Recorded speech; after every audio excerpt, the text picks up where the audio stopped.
3, 2, 1. This is why we're here. Unobtainium. There's more to that line, but I think we're just going to leave it there. Hi, I'm Adam from Your Movie Sucks. This is Sardonicast. That was a line from Shrek the Third. Who else? I thought it was a line from Transformers. Yeah, I thought it was Sneaky Pete, right? Yeah. It was from a Marvel film. They were what's the stuff they use in Iron Man? Unobtainium. Yeah. Oh no, vibranium. See? This is what we're talking about. Oh my god. I'm just gonna say I'm Ralph Seppi. Hi. Yeah, and I'm Alex from Sneaky Pete. Oh man. Why does everything have to sound so stupid? Like the resource. It's always just a stupid sounding resource. Why does it have to sound so stupid? Well, some of them are actually cool though, because I was looking this up in preparation for the recommended movie, and I was reminded some of them are actually all right. What do you think of like Tritium from Spider-Man 2? The fact that I don't remember it means it's probably okay. You know? Spider-Man 2 is a good movie. What about like, you like Mass Effect, right? Like Element Zero. I like Element Zero. I find it weird when they call it EZO. I find that that's weird. Kind of corny. They do that a bunch. Yeah. EZO? Element Zero is cool. EZO is a bit much. Yeah. Or like Adam in BioShock. Yeah, there you go. Adam in BioShock. Element Zero is teetering the edge between like memorable and stupid. It's like it hit that perfect spot. It sounds fun. Yeah. Unobtainium? What the fuck? Seriously. Yeah, we'll talk about that more later, I think. How can you do that? We saw the trailer for the second one, if we want to quickly talk about that. It doesn't really show much. It's a teaser. Yeah, it's kind of like a mood piece thing for the new Avatar. It's happening. We've actually got it. I mean, maybe. we could have COVID 2 before Avatar 2. Yeah. You never know. We're There's not really much to go again. off, is there? It's pretty vague. There's just, water. There's lots of James water. Cameron loves the ocean. Looks great, I think. I think the CGI is pretty excellent. Like, it's almost photoreal. There's no... I saw like some GIFs on Twitter that I'm like, wow, that almost looks great. And people are like, oh, I literally saw this. It must be like a guy in paint. Like, and it's like a practical shot. I'm like, no way. Oh, really? People on my subreddit were saying that it didn't look great. It did look great. And I think the entire movie CG. That shot did look really good with the close-up on the arm. That did look pretty impressive. So I think we all saw the trailer in theaters. I didn't see the YouTube upload, which, as some in my subreddit pointed out, was only uploaded in 1080p. Jesus. Like, why are you doing that? I didn't even look at that. Studios keep doing that. I don't know why they haven't realized that you can upload to YouTube in 4K. So I'm trying to think, like, what resolution was it in my theater then? Because, like, surely that's not a 1080p. Like, one excuse could be, oh, it's unfinished animation for the trailer. They don't want people to be viewing it in a higher resolution because then you could see the imperfections. But if they're showing the same trailer in a theater and the theater is showing it in higher resolution than 1080p, then surely you could do that for YouTube, right? Because YouTube compresses it even more. Yeah, you'd have thought. Especially for this franchise. Yeah, YouTube 4K is not real 4K. It's like the whole point of it is the clarity and the 3D and the visuals and pushing the visuals. That is funny that it's not even in 4K. Yeah, they upload it in... they do that to everything. Unless it's like on Vimeo. Yeah. The only thing I saw marketing-wise in 4K in the past, like, forever was something that Matt Reeves uploaded himself to Vimeo with like a clip from the Batman movie or whatever. It was like, okay, well, that's just Matt Reeves doing that, and it's Vimeo, which doesn't compress things as much. But anyway, yeah, what the hell? Yeah, Vimeo looks good. Vimeo movies look great. Yeah, it looks better than YouTube, actually. That's why professionals use it. Yeah. Yeah. Anyway, yeah, there's a lot of water. I don't like the title. Yeah, the title's kind of like weird. The way of water. The water. Yeah. Just call it Avatar 2, because the whole implication of the trailer is like, it's the second one. You've been waiting for a long time. You're going to have another fandom convention over this. Like, that's the whole mood, right? Well, I got that mood. It's like, welcome back to Pandora after, a decade. We're trying to... I got that feeling from the trailer, though. Like, it looked great. I'm like, okay, it's not really focusing on the story. It's just like a visual piece. The visuals have already proven themselves. That's not really the part I don't think anyone's really concerned about. It's more the what's the story going to be this time? That's the interesting part. Like, it's been a really long time. It's only been 10 years. Like, it's almost a completely different generation. 13 being introduced years. to it now. Mm-hmm. That's a long time. Yeah, it makes you a little excited for it. Unlike a Marvel movie which comes out 3 a year. Well, hopefully this is a little more special. Part of my problem with like the sequel happening now is like in order for it to have the same impact or even come close to feeling the same as the original Avatar, or at least the experience of watching the original Avatar in 2009, it would have to have some pretty fucking revolutionary special effects. Sure. Because Avatar in 2009, like, that shit... It looks great. It looks great, but a lot of other things look like it right now, whereas in 2009, nothing else looked like it, which is what separated it.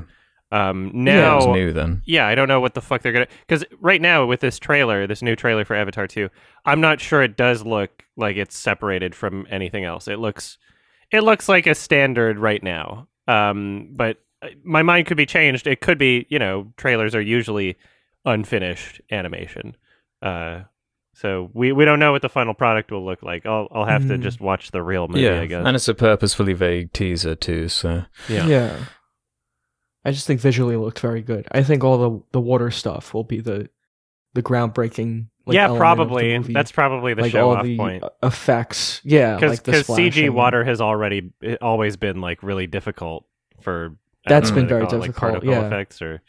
Yeah, water's just like facial expressions were always very difficult, and I think Avatar kind of, leaped that hurdle a bit, or like kind of went over that valley. If we can do Avatar 2 / Aquaman crossover, I think that'll be better. Yeah, James Cameron got beat to the punch there, eh? Yeah, and The Abyss, and like what other underwater movies can we throw in? Titanic, The Mermaid. Little Mermaid, yeah. Yeah, they're doing a live action one of those, aren't they? A nice remake. The Host. Oh, aren't they? Oh, yeah, they are. That's right. Yeah, I've heard about that.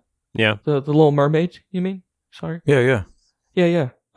Merman. I don't know about that. Who are they getting to play the blue lady? Ursula. Or the purple lady, whatever. The big lesbian? The octopus fan. I have no idea. Yeah, who's going to play Melissa her? McCarthy? I have no idea. Oh, that would be great. Yeah, why not? Yeah, why not? Just get Will Smith again. Why not? Just get Will Smith like Aladdin. Will Smith is Ursula. Man, yeah, why not? If this were like 30 years ago, I'd be like, Kathy Bates, fucking rock that shit. Oh, yeah.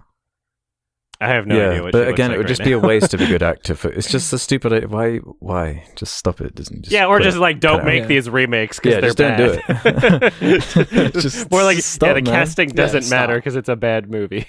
Yeah. It's not even out yet. Lion King. Yeah.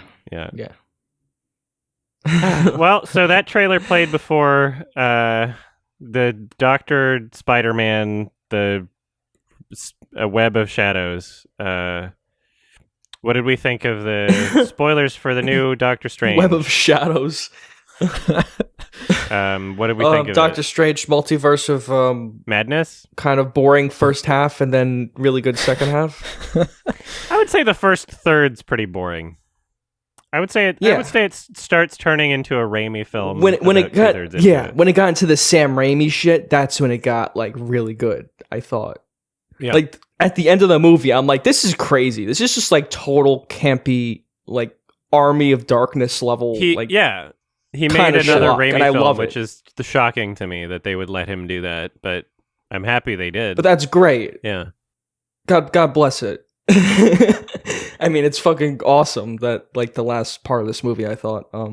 Yeah, and I enjoyed it. I mean, yeah.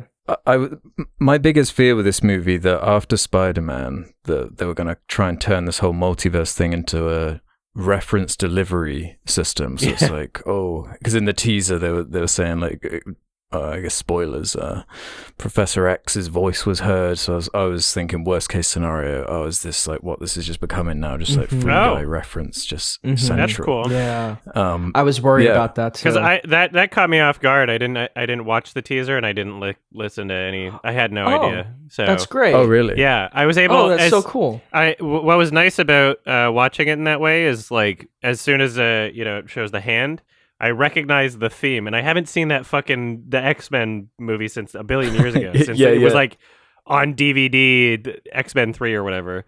But yeah, it was like I was like, oh, I immediately got it, and then it was like, shit, it's Picard from X-Men.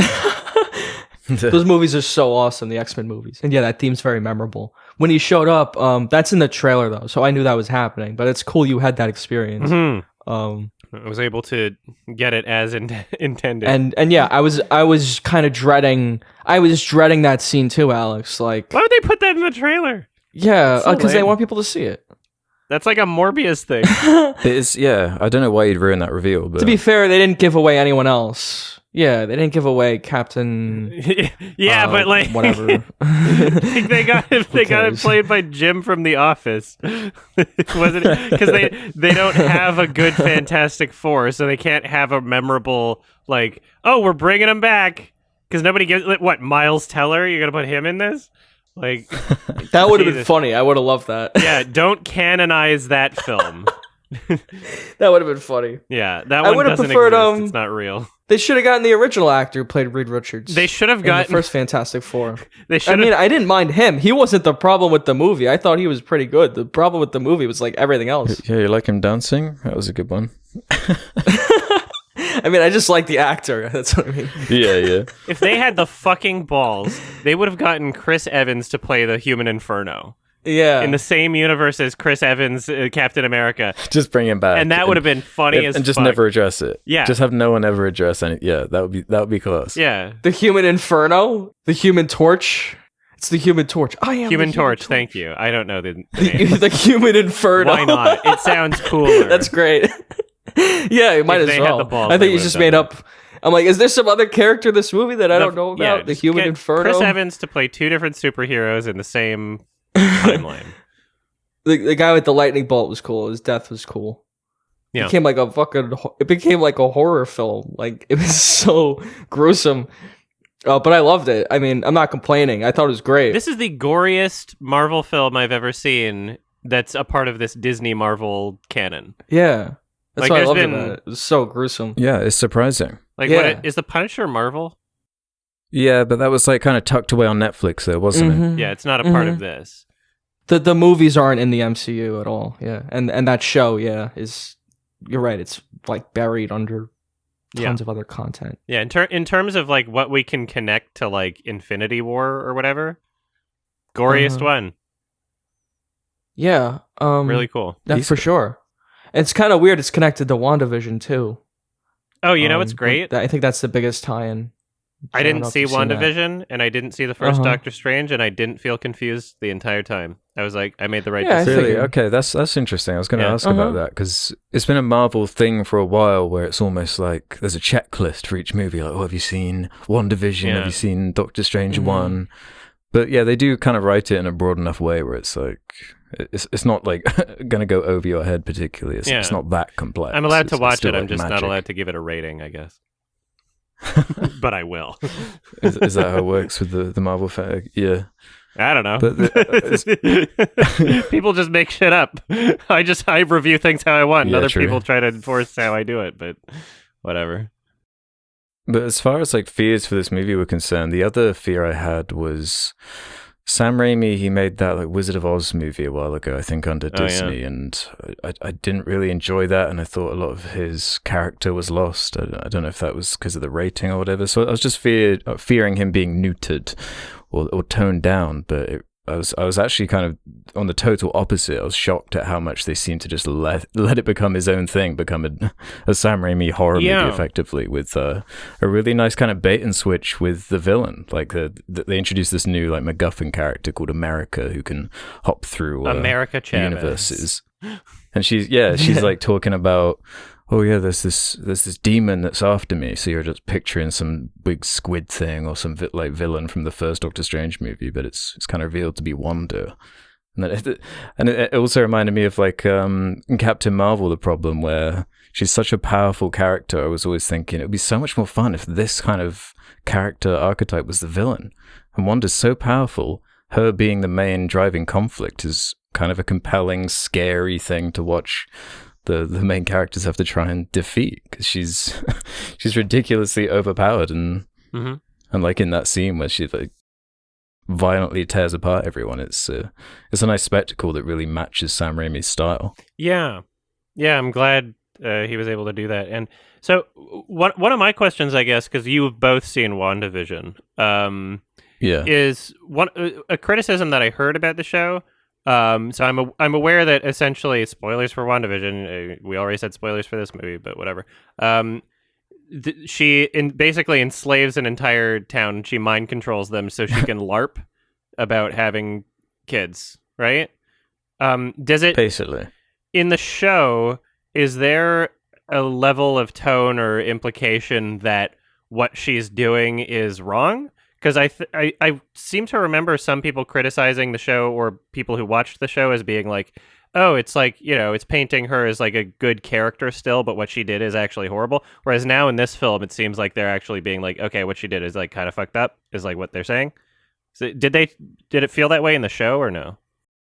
Not particularly, because they were showing like the two sides of the story. They were showing Wanda's version, which was all like framed with the different eras of reality TV, well, not reality TV, the sitcoms, the different style of sitcom, but then it would cut to outside of what she was seeing with like an agent or whatever who's trying to take her down and show the other side of it. So it wasn't really fully endorsing it, but I'm not the biggest WandaVision fan particularly, so... Do you remember anything different, Ralph, in regards to that? Yeah, I agree with what you said, that it focuses... I like how you put it. It focuses on like both sides, because you see Wanda, she's kind of a piece of shit, because she takes over this whole town and like possesses all these people, right, to make them into like a sitcom or whatever, they're living in a sitcom. But yeah, on the other hand, she's like, kind of sympathetic angle, because it's like a comic book movie and she's a comic book character. So, she has her family, she loves her kids, she misses Vision, right? So there's like all these different angles. She's ultimately the protagonist of that show, but she's played as like the anti-hero, which is why it's kind of interesting. It was good kind of writing in that way. Like, it's not really what you expect. And, I think the Scarlet Witch is like the bad guy ultimately, but they play around with the character a little bit. Like, she's quite sometimes tragic. She's good, sometimes she's bad. Yeah, because she is tragic. Yeah, exactly. Yeah, they really solidify her as like inherently evil in this film. Oh yeah, she's like killing people. Yeah, but I think that's more fun and interesting than cool. Going the other way with it, because we have enough heroes. Like, why not have like a developed and sympathetic villain like Wanda? And I knew they were going to take it that way. And they do have isn't the spell kind of like corrupting her in some way too? They have that angle, so it's not fully on her.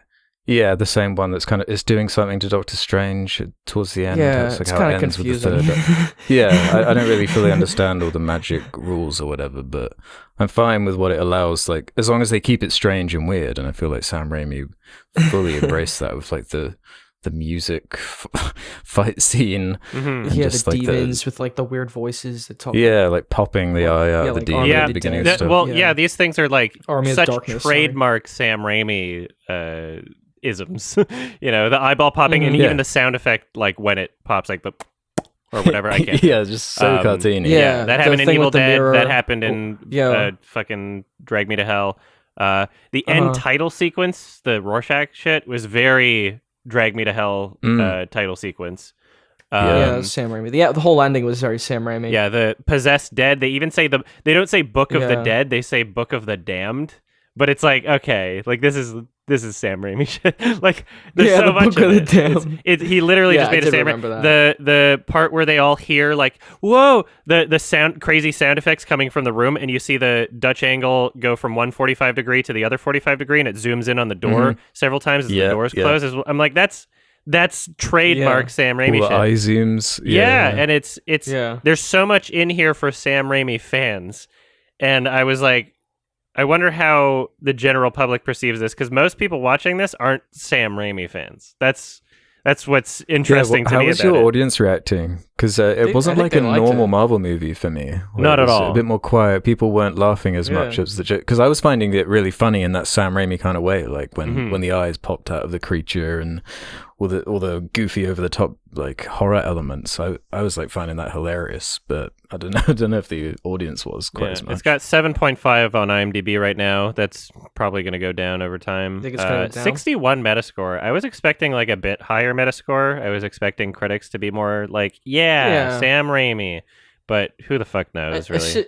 It's just fucking Marvel people. Like, it's not consistent. Or like, it's like, who gives a shit? Like, it's a fun fucking, like, Hollywood movie that, like, Sam Raimi made.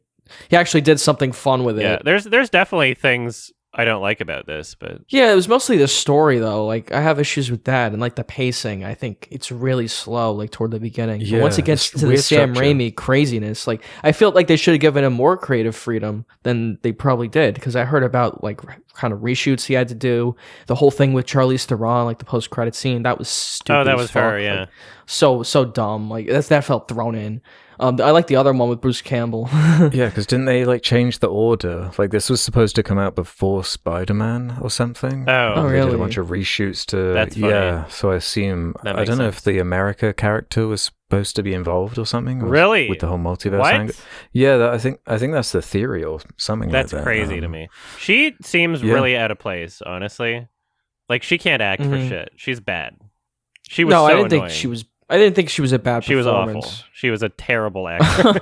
I thought the kids were bad. The Wanda's kids, the two boys. They were better than America Chavez, in my opinion. No, they weren't. Yeah, when they were singing on the fucking couch and they were like, that was cheesy in terms of like what they got oh my them god, to I do. was cringing. But in terms of like what the actor did and working with like what they were given, America Chavez fucked up. She was bad. the kids did. What'd you just think fine. What'd you think of Rachel McAdams? She was fine. Yeah, she was. I haven't fine. seen her in a while. Yeah, that she was like okay. Basically what I was thinking. She's probably better than she is in the first one. In the first one, she has like nothing to do. One, yeah, I didn't watch the first one, so I was like, oh, yeah, hey, in the first one, she's just like the love interest. Here, she's like, I don't know. There's like the different versions of her. One of her's a scientist trying to help, like America Chavez or whatever. That was a more interesting thing for her to do. I think she fights Wanda or something, right? I don't know. It's like I don't know. And there's more like women characters in this movie in general than there are in Doctor Strange, the first one, which is a big plus, I think. You know, because I think that is a criticism of the first one I have. With all the stuff it has going on, it still manages to maintain its central. Yeah, this is a like Doctor Strange and Wanda movie mostly. It doesn't really stray and get too distracted from that. You learn more about his character. He's got a fun arc that's fitting enough, and Sam Raimi knows how to explore it enough. It did remind me a little bit of his Spider-Man movies, especially with that opening and just getting straight into the action. And sure, yeah, that side of it was fun. Yeah, I like Sam Raimi's style, and I like the two characters. Right, I think what this movie's missing that the first one had is Tilda Swinton. I feel like that was a big plus of the first one. Yeah. And that's kind of missing in here. That's why I'm kind of interested to get your thoughts on Doctor Strange, Adam, because Tilda Swinton's in that one. And she's like one of the best parts of it. I feel like she definitely elevates that one. And Sam Raimi kind of elevates this because, like, you know, I don't think Doctor Strange is that interesting of a character, really. I think he works better in an ensemble or... Like, but I think it's good in this movie that he's kind of just part of the story. Like, he's definitely the main character, but there's all these other things going on to focus on. Like, Wanda is like a huge part of the movie, and they make her like sympathetic. And I don't know, it's really corny. Like, I'm not saying it's not fucking over the top and corny, but it's like, who gives a shit? It's a fucking like Marvel movie made for like families. Like, I don't give a fuck. And like the fact that he went this crazy with the violence is like awesome. I think it's just like it was a total like Sam Raimi like camp fest. I'm like, all right, I'm totally with this. Like, it just goes fucking crazy. Like at the end, I loved all that stuff. The visuals of him going through the multiverses and all that stuff. I really enjoyed that sequence. I thought that was great. I thought the effects there were really inspired. I'm not a huge fan of Benedict Cumberbatch. I don't like. There's no movie where I feel like I've been impressed by him, and there's no movie where I'm like, yes, I like that you're in it. Somebody made a Reddit post at one point, and they were like, this is who should have played Doctor Strange, and I was like, hell yeah, but I forget who it is now. And I just did a Google search, and I found a thing that said that Jared Leto was considered for Doctor Strange. the character. Oh, yeah, that would have been That great. would have been funny. Oh, where's that time? Yeah. I like Benedict Cumberbatch better in the Spider-Man movie in No Way Home. I thought he was really good in that. I thought that was fun. Him with the coffee mug and like kind of played for laughs. Like that was more fun. The mentor. Yeah, I like his character more in that movie. Yeah, it was just more fun, And here it's just like he's just Doctor Strange. Like, all right, I'm a mystical guy, and he doesn't make a good lead for me. His sidekick guy, I don't remember the name. Like Wong? He seems like more interesting than Doctor Strange. Yeah, like he's like way more interesting. Wong's in it. I would like to see him as the lead. Those scenes were fine. The scenes with them were decent. Yeah. He could have been in the movie more. I felt Wong. Yeah. He's a more interesting character. I'm not into the whole vague powers, Mr. Stoicism guy. Yeah. I mean, it could work. It just depends. But I like Doctor Strange being around.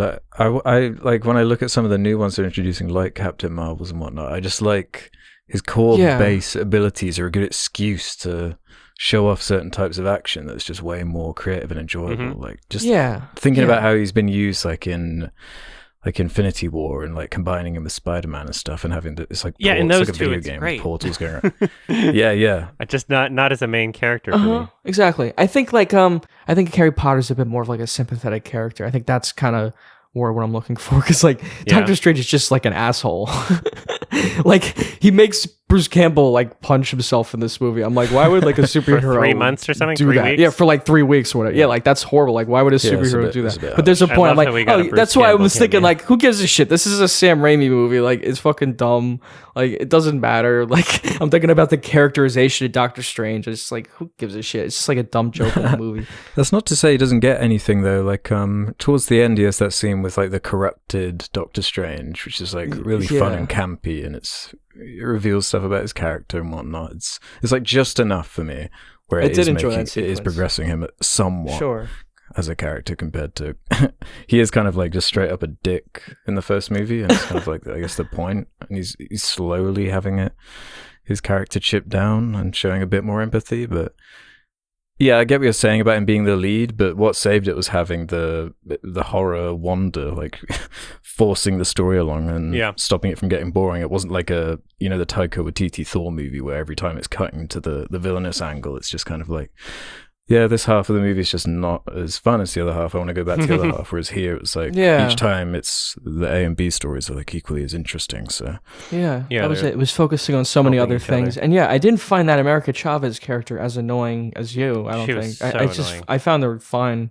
Yeah, I thought she was actually not as distracting. I think she could have been really annoying, but I don't think she was really. I thought she was pretty well integrated into the movie. I don't know. I really just had an issue with like the story in that first part. Like it didn't even have any cool action. Like all the cool action set pieces I could think of were like toward the middle and the end. Like the beginning is like when he was fighting that lizard, well not lizard, whatever that fucking squid thing with the eye. Octopus I didn't find any of that. Whatever the fuck that was. I didn't find that interesting. I was kind of dozing off at that part, like nodding off. I guess. I wasn't into that. Yeah, so much. This is not really doing anything. Like nothing's really happening. As soon as the eye pop happened, I was into it, but the eye pop that was funny. You're still figuring out the tone. Yeah, but that's like what 10 minutes in the movie or whatever. There's just so much like banter and like bland action in the beginning. I'm just like, I'm not really digging this at all. I was kind of rolling my eyes. Yeah, that dream sequence or whatever was like really lame. Sure. When it gave up and just became a Sam Raimi like camp fest, that's when I loved the movie. That's when it got great for me. I would have preferred if the movie was just that from like start to end. I did enjoy the ending too, like when the eye popped out. I'm like, that's a perfect Sam Raimi ending. Something. Do you guys have anything else to say about this? Yeah. Well, I was gonna say earlier, when we were talking about like WandaVision and her character, I think what really solidifies her as particularly evil in this movie is something that perhaps they didn't intend for this, but they have this short moment where Doctor Strange is like, well, what's going to happen to the Wanda whose universe you enter who already had the kids? And she doesn't say anything, but the immediate implication is, well, duh, she's going to kill her, because that's what you do in movies where you try to steal your life from yourself in a different dimension or time travel or whatever. That's always the implication. But I'm like, if she was a good person, she'd just be like, I'd just be chill, and they'd have two moms, and I'd explain to myself, like, hey, I'm from a universe where I don't have kids and I'm really sad. Can I just hang out? And I'd be okay with that because I'm me and I know me. And I'd be okay. But she knows she's evil enough that she'd have to, like, kill herself. So it's like, I don't know. True. If she was cool, she would just chill with her mom self and be a double mom. But, yeah, I think that's what makes her really evil.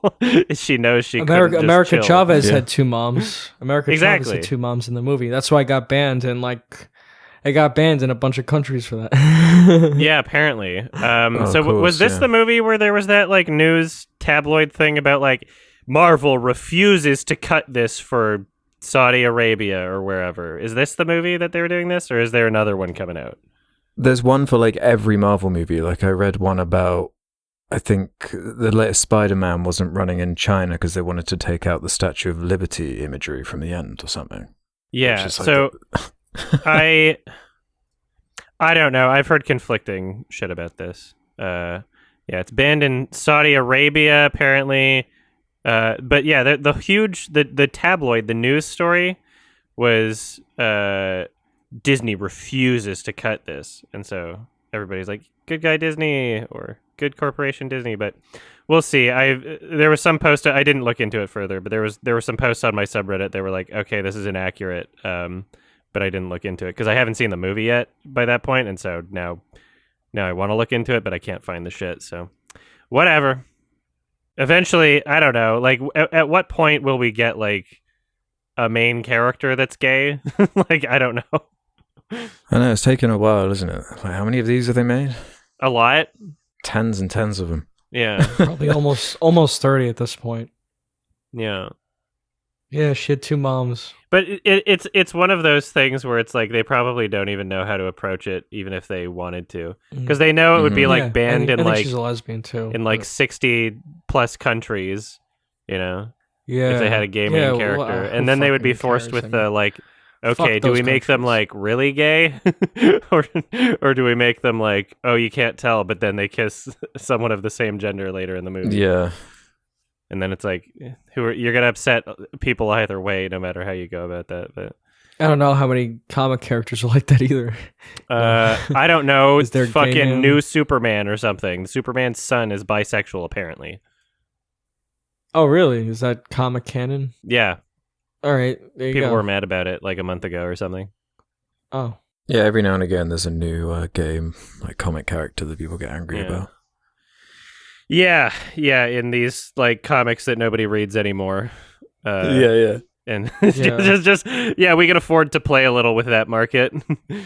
It's not like they're raking in the dough. Just give them to some rando. Just like, oh, you can rate this. Okay. Do whatever you want. It's a comic book. It really doesn't matter because, like, part of the reason why there is all of this multiverse shit is just because, like, even in the 60s, like, a lot of comic book writers were just essentially doing, like, whatever, fuck it, I'll do whatever I want. Yeah, that's why these comic book stories, like, who cares about the consistency or, like, whatever. Yeah, it was never consistent. Yeah. They've all reset, like, so many different times because it just gets so convoluted. It's like, it would be easier just to start again than to try and continue this ridiculous thread of like shit. Do you dig on multiverses?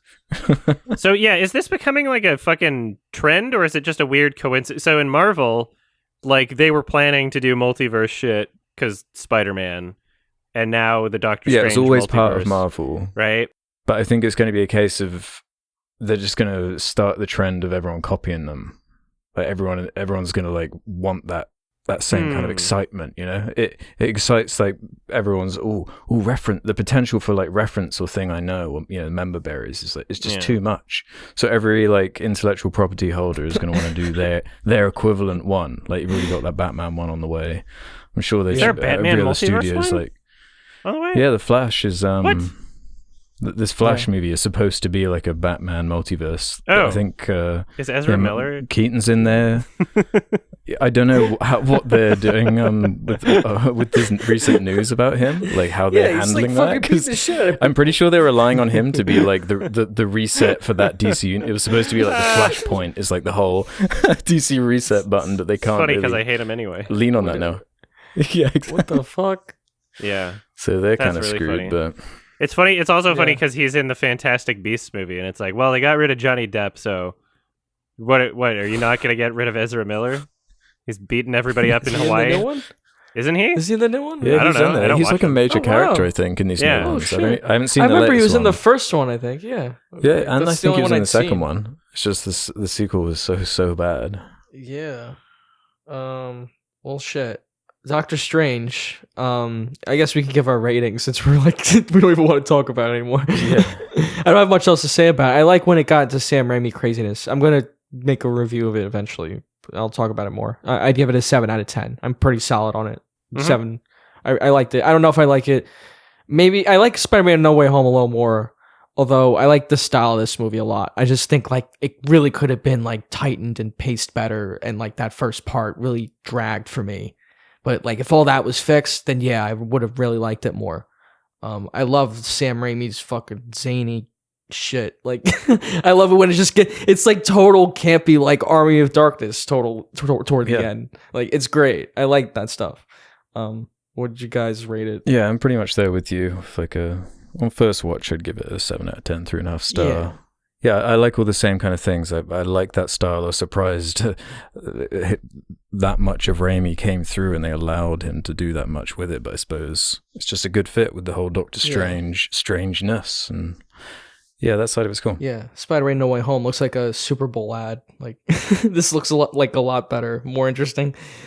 Yeah, because that's one thing all the Marvel movies do, where like whenever they have to deliver dialogue, it's like they're bored. Like the direction is always so boring. It's just like it's like a flat image with like 2 cameras and then just swapping A B, and then action happens and then it's like the camera's free and everything's flowing. It's Other the most incredible departments. thing you've ever seen. Team B exactly. is taking over.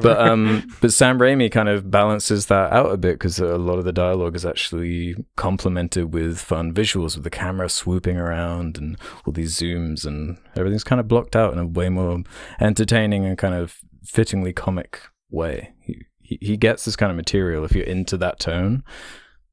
It does work, but it is kind of bogged down by the Marvelness. Like it has to be there, obviously, and as you're saying, like sometimes it can be a bit of a I'm surprised it went that far in terms of the violence or the horror and gore. So I've been seeing all this stuff about people being like memes of people being like, parents taking their kids to see this movie, like their little kids thinking they're about to get their fun, silly, like little Marvel movie like Captain America, and then they get this like zombie being reincarnated, like horror movie, like witch stuff. Yeah, but I don't know.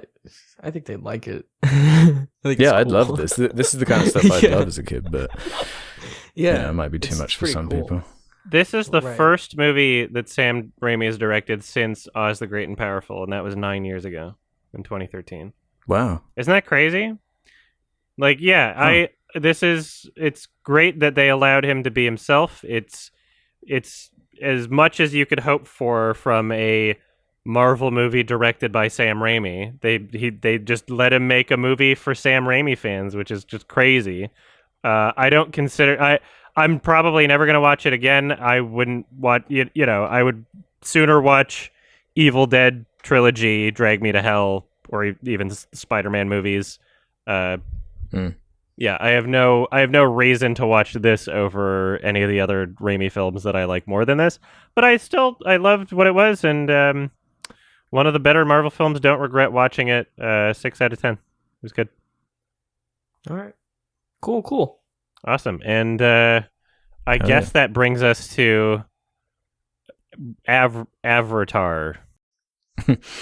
My pick was the big one, the number one movie, guys. The Big Wazowski. The number one movie of all time. I'm doing the music from Avatar. We haven't talked about a James Cameron movie as a recommendation, have we? I do want to recommend No. fucking Titanic at some point. Yeah, it's been a while since I've seen There's that. a 4K Blu-ray coming out like later this year, I think. Maybe, I don't know. Oh, okay. So I'm waiting for Avatar. that. What's the plot? So Spoilers. 2009 James Cameron's Avatar. It's Dances with Wolves in space. Pierogi With, Hunters. the blue alien. Pocahontas. Yeah, it's Pocahontas. It's Ferngully? it's a big sci-fi epic, kind of based on the world of Pandora, and the plot is an excuse to show off the world building, for the most part. But yeah, it's been on my mind lately because, of course, the sequel is coming out, and over the years, people have kind of been picking the movie apart in terms of, yes, number one, it's the biggest movie in terms of box office intake, but people have critiqued its cultural impact, however you measure something like that, saying that the characters are weak and it's kind of bloated and was just a tech demo. So I was curious to go back to it and see if all of the critiques over the years were accurate. And I swear, I always have the same cycle with this movie. I think it's going to be worse than it is, but then I'm never enthused enough to ever defend it beyond it's okay. It's Avatar. Like I think it does like what James Cameron was intending. I think with how much it's ambitious in terms of it's a fully original world that he had to create from the ground up and try and fit in this huge story, including all these different sides and all the ecology and everything that like an epic like Dune is trying to do, but wedge it into this one movie without any source material. And on those kind of grounds, I can kind of get behind it. But man, there are so many elements of this plot that are so familiar, so kind of tired with the technology versus the kind of native people and the colonialization angle, and just this kind of repetitive theme we've seen for so many movies over the years. But yeah, I'm really torn on how it all comes together personally. I agree with like everything you said and everything everyone else says about this movie. I really like it. In terms of the world building, like I don't think people realize just how like thorough and detailed like the world is that like James Cameron created. Like there's a theme park too, the Animal Kingdom. They have the whole Avatar area, and it's like really detailed, like all the animals and the plants, and like if you learn about it online and whatever, like there is this whole ecology to like Pandora, and that's like part of the movie. Like it's not a real place at all. Like, and you forget about it watching the movie. Like you're so focused on like the story and all these things that are kind of predictable that you forget. Like, this isn't a real place at all. It's like completely fictional, but it feels so real and believable. And I think that's like the draw, and I think that's what really works about the movie. And even like the Na'vi, as a people, like they feel very influenced by like real world things and very detailed also. It's at its strongest when it is almost presenting itself as a documentary, like these scenes where it is focusing on these huge bird creatures that are flying, these reptilian birds that are flying around, and the predators that go for them. And those scenes are fun, going into that kind of nerdy ecology aspect is what the heart of the movie is to me, and what it keeps it exciting. And it's I stumbled across the Avatar YouTube channel because I saw that they uploaded this latest trailer to it, and there's like a bunch of old random uploads on there, like really boring interviews with like one of the random producers and stuff like that. But there's a kind of interesting interview of James Cameron talking about it and him like explaining what he wanted to do with the universe, and he was kind of talking about how he just wanted the movie to reconnect people with that childlike fascination with nature and the environment. And I totally get that in certain scenes because the main character is Jake Sully, this kind of like wide-eyed, curious Marine. He's a bit of a jaded Marine, but he's also disabled. But through the kind of avatar technology, he's able to interact with this new environment, and you're experiencing it with him, and it is wondrous, and it is kind of like beautiful. All the lights and sounds and colors, and that is what it is about, and it is and it is what got everyone in and got everyone curious, because there is like a kind of documentary kind of style to it in a way. He obviously had to put a plot in there, but you could imagine like if he could have got it, if he could have got away with it, it would have been an exciting way to show off a film. Like if you could do it with like a documentary style, but you need a plot, you need like a reference point, like a Earth, like one of those Earth documentaries, like something like that. This is the movie Jon Favreau wishes he could make. Honestly. Yeah, exactly. I kept thinking about that. That's true. Yeah. This is really well done. I was a bit cynical on this movie when I was younger. So over 10 years ago, 13 years ago.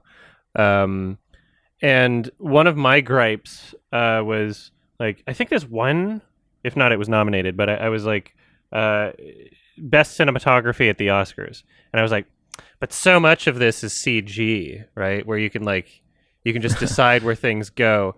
But I didn't really truly appreciate up until this watch, which would be my second watch, just why that makes sense for this film because of how they filmed it and the way that these shots flow.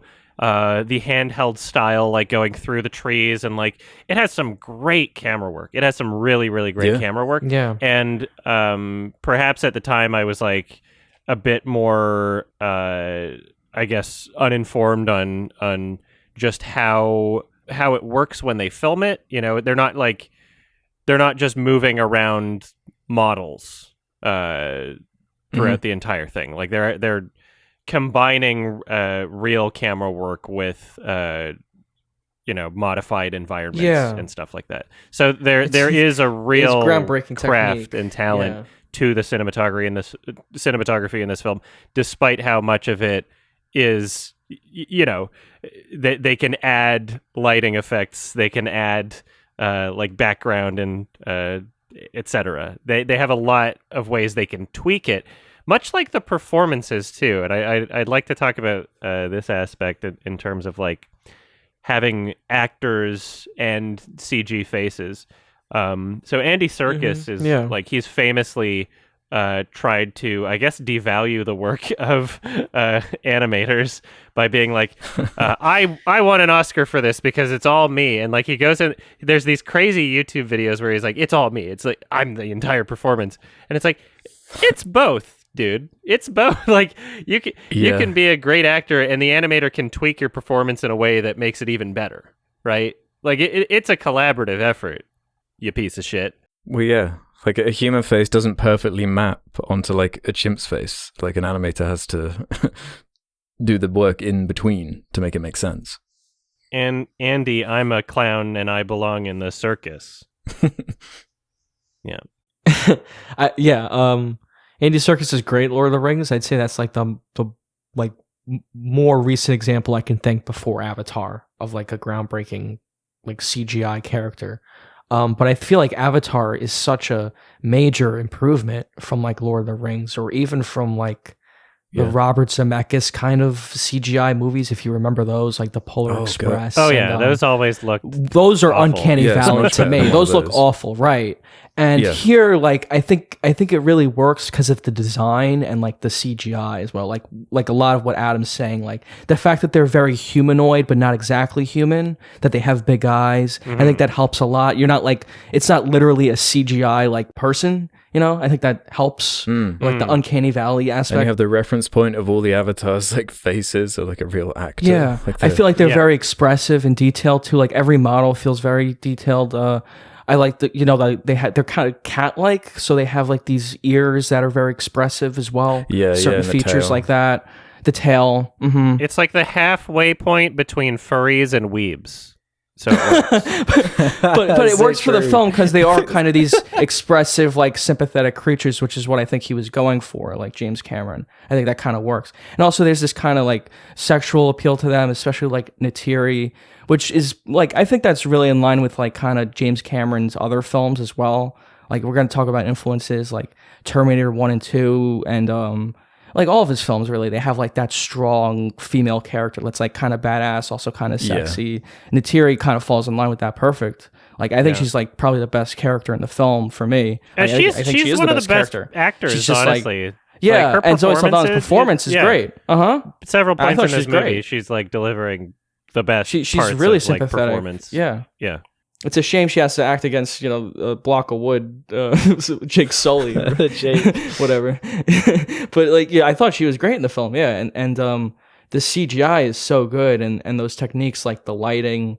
There's points where like there's kind of sun shining through like leaves, kind of, and it creates like these very harsh lighting conditions, these very harsh shadows, which make the Na'vi look very real, like toward the beginning.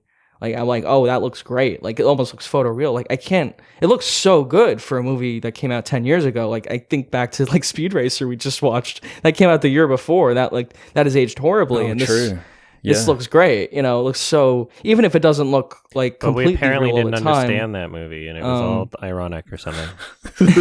It's so much more immersive in this film, though, I felt. Like, they were clearly trying to build a world, and even if the CGI fully doesn't deliver at points, it's like the world building and like all these other parts of the movie like kind of help it along. Yeah, I really like that stuff. Yeah, there are some shots of the Na'vi when you see up close, depending on the lighting source. I think I was finding it looks better or worse. Like when they're in the camp and they were lit by the campfire, that looked particularly good, and the whole bioluminescence at night, and those light sources cast a really kind of pleasing light that made the CG really lifelike and realistic. And there wasn't a single part of this movie that I found to be worse quality CG, but because I watched it in the best way possible on my fucking phone on the airplane on the way to Atlanta, I was like, oh, this is playing on American Airlines. And, well, because, I was like, okay, I can do this I'm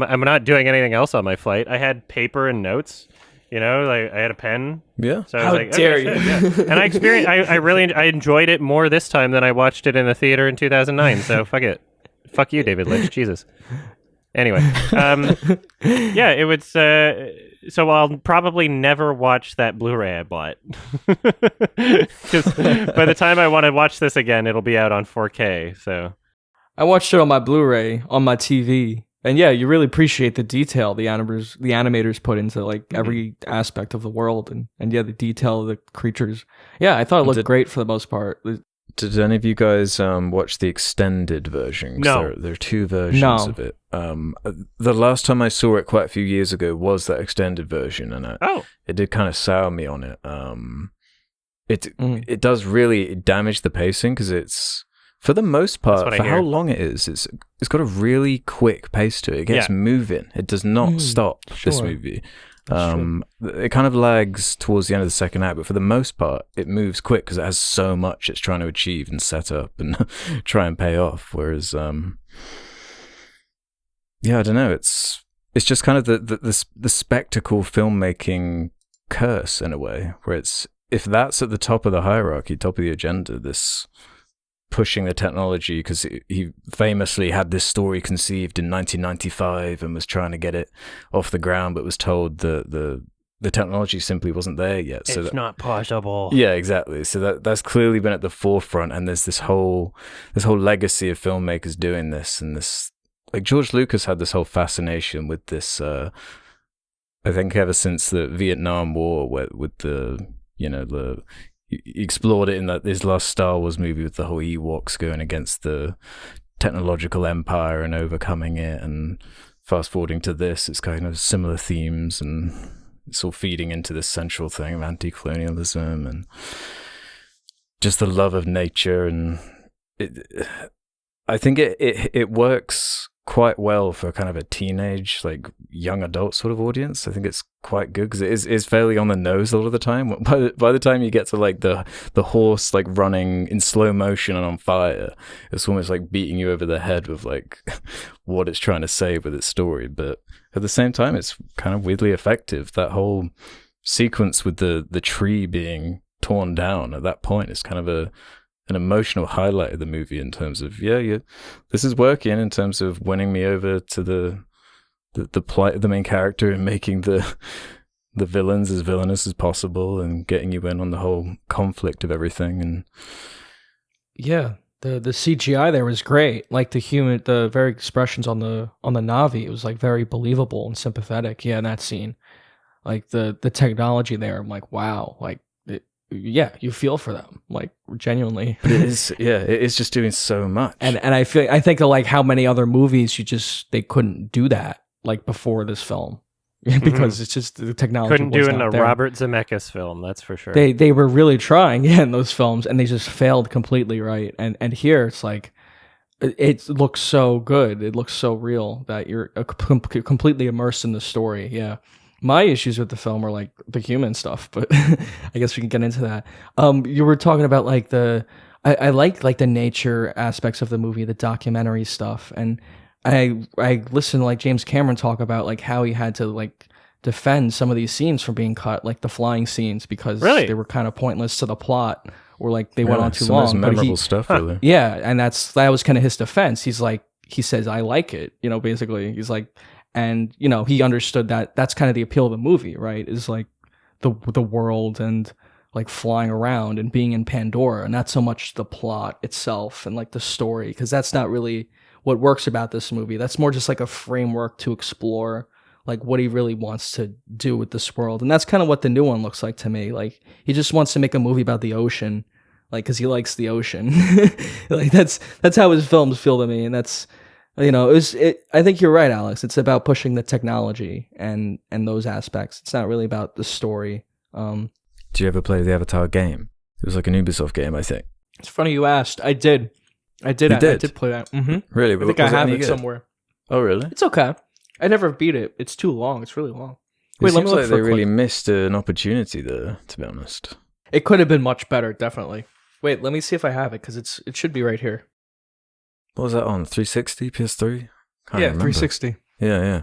It might be here somewhere. I have heard it's all right before, that it's weirdly good for that era of like tie-in games. Yeah, there's the sequel to that game is coming out before the movie, isn't it? I don't know.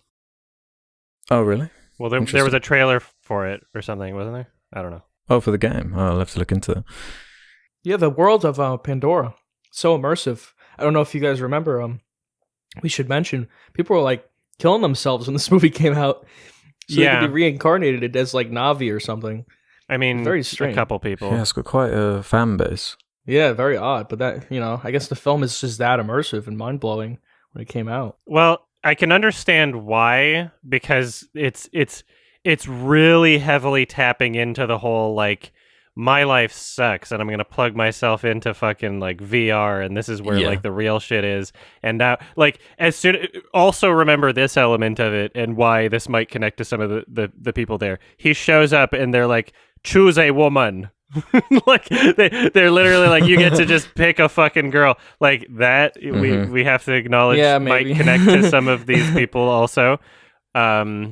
Literally just like, oh shit, I was born in the wrong universe and species where I can, if I was just there, then they would accept me and I would be able to live a simple life off the land and no fucking bullshit society, just small tribe shit, and I get to fuck whichever one of them I want, and they can't refuse. Well, it's one of the kind of core critiques, right? Yeah, maybe it was kind of eye-opening in that it's in its critique of like the United States government and like the military and kind of greed and capitalism and that kind of thing. Maybe that made people like want to kill themselves or something. No, it's just it really taps into this like level of escapism that is like specifically targeted at people that feel like they don't belong in their current environment, right? So I can understand why there would be some people that would be like, I want to get away, I want to fly away. Something that I really love about this movie that I didn't fully appreciate the first time, or maybe I did and I didn't remember. But I watched this with like good headphones, noise canceling headphones on the plane. I got my Bose Quiet Comfort, 15 or whatever? They're really good airplane headphones. Anyway. Oh, lovely. And the soundtrack for this movie is fucking awesome. The score helps so much. I loved the score in this movie. Yeah, I thought I agree. That it's like easily one of the strongest elements of the entire film. I think people make fun of it because it's kind of like really?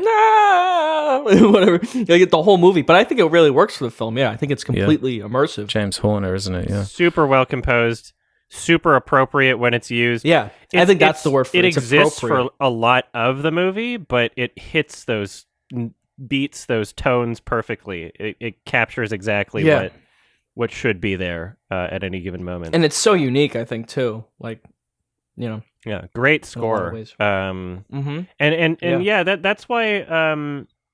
So since watching it in 2009, there's been this whole sort of cynical. I don't know what we want. Anti-Avatar. Pushback. But that's gonna happen because it's like the most it's the highest grossing film of all time. It's the highest grossing film ever, so there's obviously going to be like contrarianism, which is fine. For sure. People accuse me of doing that with every movie. That's fine. I think it's a decent movie though. Like, I was going to say, the worst movie in the highest. No, it's actually, better than Jurassic World. I mean, that's. I brought up the list of like the top 20 odd movies just to see what kind of affair was in there, just to refresh my memories. And after Avatar, you got Endgame, Titanic, The Force Awakens, Infinity War, No Way Home, Jurassic World, The Lion King 2019, The Avengers, Furious 7, Frozen 2, Age of Ultron, Black Panther. All this stuff, pre-existing IP. It's the only one that's an original story, where the director is the same as the writer. So at least on those grounds, that's something. I'm okay with that being above, because that is just such an extra challenge in and of itself. You don't realize how much of an advantage you have if you are basing your story on something like a Harry Potter novel off decades of comic book history, where you can cherry pick the best stories from like all these different writers. You got so much to choose from. These pre-existing fan bases, exactly. That go to see the movie, right? What I was gonna say is, despite there being this pushback against it. A lot of what is being focused on in this pushback, I think it was Jack's Films that made the video where he was going around asking people, can you name a single character from this movie? Like, you've seen it, you love it. Can you name a single character? Nobody can. And that's a valid criticism. It's also a valid criticism to say it's the exact same plot as Dances with Wolves, Pocahontas, Ferngully, etc. It's a recycled plot. These are all valid criticisms, but my experience of the movie wasn't really attached to the result of the outcome of those criticisms. My experience of the movie was all about the visuals, the soundtrack, and the overall like tone and experience. In terms of like feeling for these characters, and having sympathetic, empathetic characters, feeling for the beats in the story, and caring about the world, that was done really well, and I really cared about those things, and I felt the intended emotions during those parts, despite me still not really being able to remember a character's name. It doesn't really matter to my experience. Like, they created a memorable universe, and also, but not memorable characters. I remembered the characters' names. I'm just saying that, like, I don't have to even look them up. I know Neytiri and Jake Sully. Like, that was never a criticism for me. I thought the characterizations is kind of weak at points, like, or a little too broad, or like kind of stereotypical, one-sided. Yeah. Isn't the whole point that the planet is the character? Like, everyone remembers Pandora, right? Yeah. But everyone remembers all the creatures and the birds and the like weird dog things. I remember Unobtainium. Everyone remembers Unobtainium. I remember, the parts with Pandora. My criticisms with it are like the human stuff, and like whenever it's live action, basically, it's just like the people talking in the lab, the Unobtainium, right? Those characters, the Stephen Lang character. I really that character's really over the top. It's fucking like ridiculous. Is he the Colonel? Yeah. I'll take your ass for juju beads. He's way over the top. He brings up the really cheesiness factor by a significant amount. The comically large knife, that's fun. That's kind of cheap. He's just like the evil general. Yeah, there's no subtlety to it. And Sigourney Weaver's like she's kind of a tough chick for one scene, and then she becomes like, we gotta save the trees, we gotta save the environment. Fucking Michelle Rodriguez playing the character she plays in everything was also kind of funny. Yeah, she was kind of like just being Michelle Rodriguez. And the protagonist of the movie, Jake Sully, is just kind of like the stereotypical kind of blank slate lead. blank slate character. Yeah, you kind of impose yourself onto. Yeah, he's just a stand-in for the audience, basically. Yeah, he's better when he's, a Na'vi, and with the Na'vi stuff, I think the Na'vi stuff was it was so much more compelling than the stuff like with the humans. I found Sigourney Weaver's performance to be much better as a Na'vi. I found her to be like kind of annoying in human world for some reason. Mm-hmm. That's how I felt about everybody. She was like, the way she talked. Yeah, it was like really bizarre. I found the Na'vi world more interesting and just better, and everyone seemed more into it. Yeah, it looked like a TV show when it was like in the human side, right? Yeah. Like it just looks so kind of flat to me. I do like how that angle of it does help for certain scenes of tension, because there is some good action and good tension, because it is also an action movie first and foremost. So by the time you get to the action scene towards the end with the comically large knife in the mech suit fighting the dog, and you have the kind of extra layer at play with Jake's like original body in the pod, like in the background with the mech trying to find him, and I don't know, I like the way it kind of builds, and it establishes a lot of ground rules that it tends to stick to and explore in a kind of satisfactory way, and it's never overwhelming. I don't find the exposition to be too distracting because of that pace. It's just constantly moving. The dialogue, isn't great. It has a lot of the kind of hoorah aliens type stuff, and it's kind of weird sometimes, like clashing against the I don't know, the more like realism of the ecology stuff. But it is kind of a corny movie. I feel like that tone is almost necessary for how much stuff they're trying to achieve with it. There's certain things you just have to accept. And you're right. They're just like, they just took Marines from like Aliens and just put them in this movie. It's just like the exact same thing. That's all I kept thinking. I'm like, oh, it's just the Marines. I feel like there could have been a bit more depth to like the villains. I don't think that that was like absolutely necessary. Where it's like, well, we'll just make them fucking leave. Blah blah blah blah blah. Like it's a little much. The way that just the black and white nature that they're portrayed as, which is right. It's the highest grossing film ever. Maybe you just need it to be simple, but I don't know. I don't know how much they would have been losing. The Na'vi are portrayed with so much more dimension and like sympathy. They're like they have so much more complexity to them than like the human characters in this film. They're so just like one dimensional. I don't like how they ripped the design of the Colonel off of Claw from Kimba because he has a scar on his face. I don't like how they did that. Oh. They should be sued by Tezuka's estate. How did you feel about all the like mech stuff? Because I thought the mech stuff didn't age quite as gracefully as the Na'vi stuff in terms contrast. Of visually? Yeah, that stuff looks kind of weak. Yeah.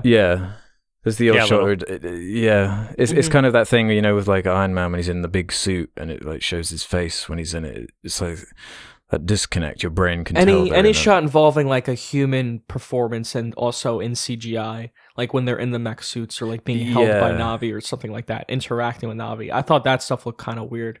I don't think they were quite there yet. I think maybe now it would look better. Yeah. Mm-hmm. Yeah. I don't know. I thought it was still good though. Like these are all like the story. Yeah, that's what everyone criticizes. But in terms of what he's trying to get across, I think it works pretty well. Yeah, he had different goals, I guess. Yeah, it wasn't necessarily about like the characters specifically, I guess. Yeah, This is why I'm so curious about what his approach to these other movies. It's been so long, and all this stuff about like gathering 3 or 4 different writers to all give a different treatment, and it seems like he's taking a different approach with it, because what other angle is there? You've proven that the world's kind of cool and interesting, and you've got the ecology side of it, but now you got to continue the story in some way. Yeah, what the fuck? What else is at play, even? You kind of solve a lot of the central conflict in the movie by the end, so... Yeah. What, they're just going to come for more unobtainium? Like, what's going on? I have no idea. That's true. I'm worried. What's annoying to me is that I'm worried they're going to pull like a Matrix Reloaded and have Avatar 2 leave on a cliffhanger, because we know that there's more coming.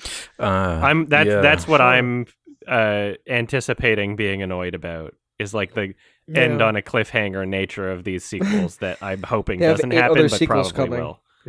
Yeah, for sure. They've created a really interesting world where a bunch of nerds will want to leave their own lives and go to it. You've got reincarnation. You've got like the tree of life, and the whole idea of like, oh, I didn't believe in magic as a scientist, but now I hear the trees and it's their ancestors and it's real. There's something more. It's like, it feels like there's more purpose to that world than boring human world, where it's like humans don't even live past their deaths, but the Na'vi do or something. Like every animal has like a USB slot, and then it's like, I don't even have to train you. You just fucking... That's how they do it. That's how they bang. Apparently, I remember like there was like a YouTube parody animation or something where they fucked with their hair. It was like Avatar sex scene. Yeah, that was Harry Partridge. Yeah. But that's in the movie. I thought it was in the movie, but then it wasn't. I'm pretty sure there's an extended sex scene in the extended version of the movie. Do they fuck with their hair? Because I'm pretty sure that's what the joke... Yeah, right? Yeah. Okay. I didn't watch the extended version, or maybe I don't know what the difference is between them. Did they fuck? Yeah, I was waiting for that part, and I was like, did I remember it wrong? If they fuck with their hair, then surely they're just fucking everything they communicate with. I don't know if they do fuck with their hair. I think we're just confusing it with the animation. I think we've canonized the animation in our memories. Oh, really? That's what I was about to say, is like, I don't think they actually do. I remembered them doing that, but I think it was because of that animation. I don't think it ever showed them fucking with their hair. And I'm glad that I'm not the only person that got confused, because I don't think that happened. To be honest, I don't even care what the truth is. That is just how it sits in my mind. That is just the lore in my mind, my headcanon. I thought that was just canon. Watching this movie made me feel like perhaps in a first draft, what they did with their hair was actually with their tails or something, and then maybe the studio was like, that's too weird to do it with their hair. Because like on all of these other species, like it's not really their hair. It's like an appendage. It's like just a weird thing coming out of any place in their body. Yeah. But the Na'vi, it's specifically their hair, and that sticks out as weird to me because they style their hair in other parts. So it's like, okay, well, they cut their hair, right? And it's like, it's not really... Yeah, so what's the... It makes it weird to think about how that works, like, mechanically or biologically, I guess. Yeah, but they're aliens, so... I know, if it was with their tails, though, it would make more sense. The hair part makes it weird. I do like the weirdness, though. I think it's kind of hilarious. Because it's like individual strands. Yeah, it is weird. I like which parts of it are like for the style on their bangs. Like if they pulled back more of their bangs, would it connect with the thing if they grew out their bangs? And because parts of their hair are the style parts. Yeah, maybe they style around the central... Maybe someone in the comments can answer this for you. Is the hair hiding another tail coming from their head? That's what I'm kind of picturing in my head. Is like the hair is covering some sort of appendage that they style it. But yeah, I don't think they fucked with their hair. I think that was the animation. Okay, someone in the comments, the Avatar lore expert, can let us know on that one. Yeah, I remembered it that way, but I think we've been bamboozled because it's been so long. How do you do this? Like how? It's been so long. This is like, there's so many video games that have this happen, but like, I don't know, like you'd expect it to just be canceled at this point, It was like Duke Nukem Forever. Yeah, but because of its standing as the top grossing movie, like I guess he can just have as much time as was needed.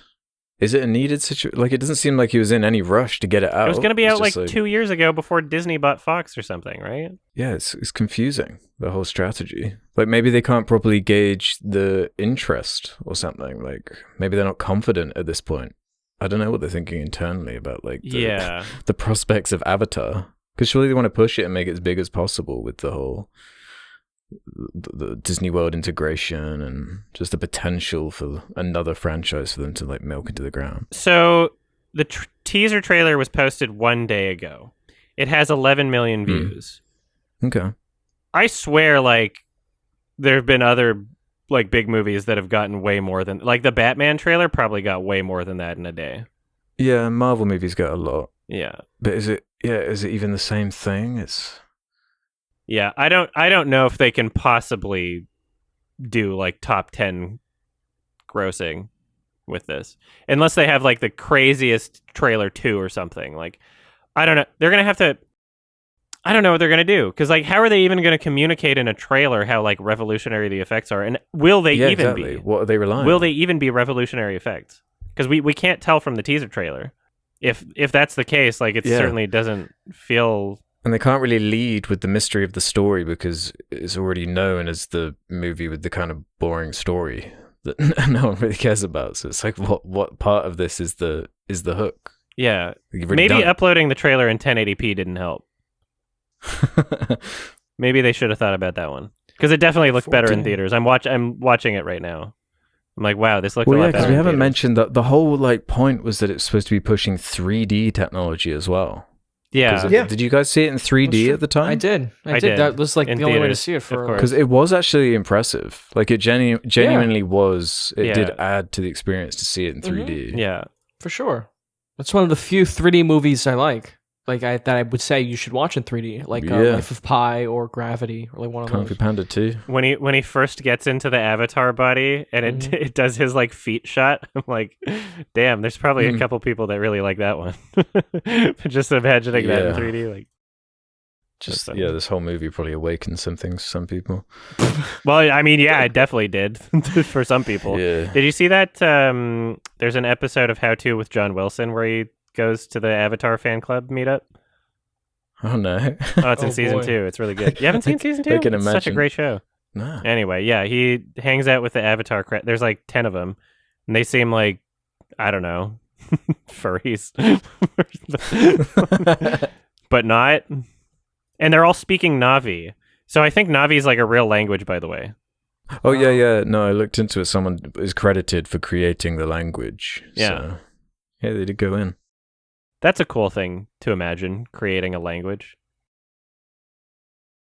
Yeah, creating worlds is a huge undertaking, a colossal undertaking. Like, it's just watching like the Lord of the Rings behind the scenes, the Dune behind the scenes, and that's with like novels that already exist. Like, that's already a huge process. So I do respect that side of it more than almost how the story comes together. It's almost a better setting for a story than the story we have in Avatar. Sure. And I kind of want to talk a bit more about unobtainium for a second. Please. So I never knew this fact about unobtainium, right? Like, apparently it's like the real term, like, it's engineering jargon for a material that would be perfect for our purposes if we could get it, which we can't. Sometimes an object that actually exists or existed at one time becomes unobtainium because it's unavailable now. And it's like a real thing. Still sounds stupid. But the term was like popularized. Yeah, it does still sound stupid, but it was like popularized by Avatar. So now I'm just like, well, if it's what the scientists actually, it's like a real term popularized by the movie. Yeah, but not like can you really specific thing, though, right? Because you're talking about unobtainium being used as a term to encompass like a type of group of things, right? Like anything that we could, but they're talking about unobtainium as like an element, like an actual singular thing. So he's actually describing it. That's like the name of the element, or is he like saying I believe it as a businessman? Like he holds up a rock and he says, "This is unobtainium." That's like It's not like, I see what you're saying. Unobtainium is any element you can't get. Yeah, that's not how they used it in the movie. That's not how it's used in this movie. No. He literally just holds up a rock and says, this is a specific mineral, unobtainium, in this movie. Yeah, which they can only get on Pandora by killing a bunch of innocent Na'vi and destroying their tree. Oh, okay. So this is some fluid karma shit then. Yeah, they goofed it. Why would you commit to that name though? It's so... Because they're dumb. I don't know. Why would you? It's such a stupid name. Yeah. How could nobody likes that, right?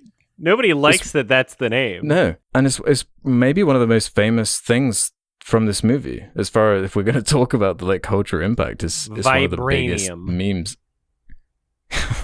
Which one's that from? Yeah, I have to I know look that up. that's the MCU one. Yeah. And I looked up Transformers Transformium. has one. It Yeah. might be dumber. It's called I think it is. Transformers 4. Yeah. Is it Transformium? Transform- Yeah, I was going to mention that earlier. No. Yeah, it's I Transformers. was going to mention that in the beginning. It's in Yeah, Transformers 4. It's Stanley Tucci or like whatever. Someone. Yeah, Age of Extinction. Yeah, Age of Extinction's got Transformium. Transformium. No. Yeah. It Beautiful. transforms into anything. It transforms into a JBL speaker. That's what happens in the movie. Oh god. In this product placement. But do you remember the one from Southland Tales? No. Remember that one? What was it? Fluid Karma. Oh. Fluid Karma. is You it? don't remember Why do that? they all sound? Why is this like such a thing? Because it's so core to so much of science fiction. Like you need a device to have a core But you for, don't- like the a names don't reasoning have to for be everything that being dumb. advanced. Oh no, the names don't have to be that dumb Why for is sure. it- yeah. I don't know why you'd settle on Transformium All of or the Fluid names Karma. are so dumb. Yeah. You're right. It's just the sci-fi MacGuffin. Like you just Yeah. need one, and it's like they give up. I guess they just like I don't know what to call it. We call it Transformium. You should have called it James Cameranium. Yeah, call it Avatarium. Yeah, Just take the title of the movie. unobtainium does sound like a temporary, something you'd call Yeah. it temporarily, and like we'll come back to that. Suisquadium. Yeah. What are we? Some kind of Suisquadium. Did you find Yeah. it funny how because this came out in 2009 and I guess vlogging wasn't like a big thing by Mhm. that point?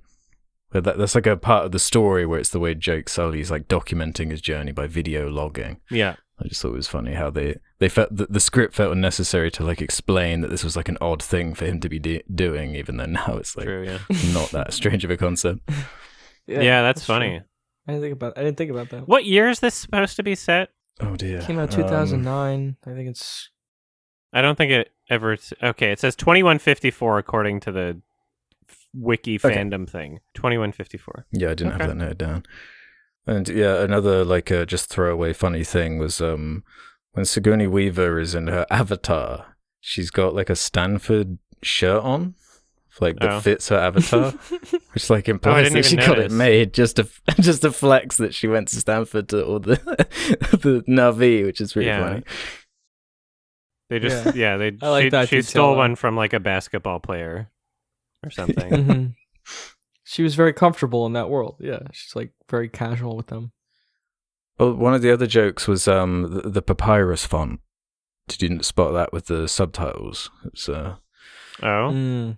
Yeah, with the title. Yeah, it was like a big like joke with this movie. It's like the reliance Yeah. on the papyrus font and Yeah. like using the papyrus on the poster and stuff. Papyrus. That's like the SNL skit with Ryan Gosling. I've seen that. Yeah, yeah. Hmm. Yeah, that's quite funny. And what about the Leona Lewis song in the credits right as it ends? Oh, I don't remember. Oh yeah, that Like, was for the amount of commitment they do to this like amazing score and like setting this whole world and then ending it on this like Leona Lewis song that just dates it instantly to 2009. Yeah. Like, oh, It was trying to be like Titanic again, with the Celine Yeah, Dion yeah. song, because that was like the Mhm. huge. But this movie True. didn't quite have That's the probably impact. what they were Yeah, thinking. exactly. Yeah, that's definitely why they did They it. definitely Yeah. modeled like a lot of things off of the success of Titanic to do this sure. again. The love story, like Yeah. all that, like Mhm. it felt very James yeah, Cameron. like a big tragedy Yeah. in the Yeah. But it's also an action film. Yeah, it's very epic. I mean, James Cameron knows how to make an epic for sure. That's why he barely makes films. I mean, he only has a few films like that I can think of, but they're all great, and they feel like they're so like all encompassing. Like they have so much going on. Yeah. Yeah, I don't know. What else do you have to say about this? Well, my notes are more difficult to go through because there's 7 pages of real paper instead of like on my computer or whatever. Oh, okay. But yeah, I loved what it was. I wish it felt more smart would be my biggest criticism. It feels stupid at many points. yeah. I would have loved the same movie feeling more Wish intelligent. the characters were stronger, more original. It almost feels like it's trying to be as broad as possible. Yeah, in order Yeah. to get to those like Titanic kind of numbers. Like it is like the Yeah. most hyper sympathetic angle you could possibly take. The two sides. One is comically evil. One is like almost comically sympathetic. Yeah. Yeah. It is very simple. I just don't have much else to say that like other people haven't said about the movie. Like I think for a broad movie, it is kind of experimental and ambitious. Like that is what I like about it. Yeah, and odd, right? I'm kind of shocked at how much money it made, right? But then also, it should have taken more risks with the story and certain aspects of the movie, because then it would have been even more unconventional and probably a better film for it. I misremembered the hair sex. I also misremembered the Sigourney Weaver. I thought that her transfer into the Avatar body was successful, but that wasn't the case. No, she no, does, yeah. no, it's more set up that it's even a thing. There's so much weird stuff going on in this movie. And what's weird about it is like they act like they've done it before because they're like, okay, here's what we do, right? And then it works for the main character. I'm like, but who have we done this on before this point? Because you have there's a methodology to this, right? You know what to do this, but I don't know. Do you just reincarnate your own body? But then you need a fresh body. You need a body to reincarnate into. Like, have you been doing this? That's weird to me. Yeah. Do they swap consciousness with yeah? Yeah. I suppose there's some weird implications with that's possible, and they know about it. Because they essentially just invented immortality, which is probably more valuable than the unobtainium. They could have mentioned that, but I guess it didn't work until the end. That's what Avatar 2, 3, 4, and 5 are about. Yeah, they're gonna have some weird scarred villain show up and be like, they know how to immortality now. We have to kill them.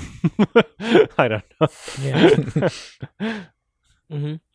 Yeah, good movie. I love the soundtrack, but I don't know how much I would love the soundtrack independently of the film. I think that it works really well in the movie. I don't know if I'm going to listen to it outside of the film. Yeah, I haven't listened to it outside the film, but yeah. I do remember it, and I think it fits the film perfectly. Yeah.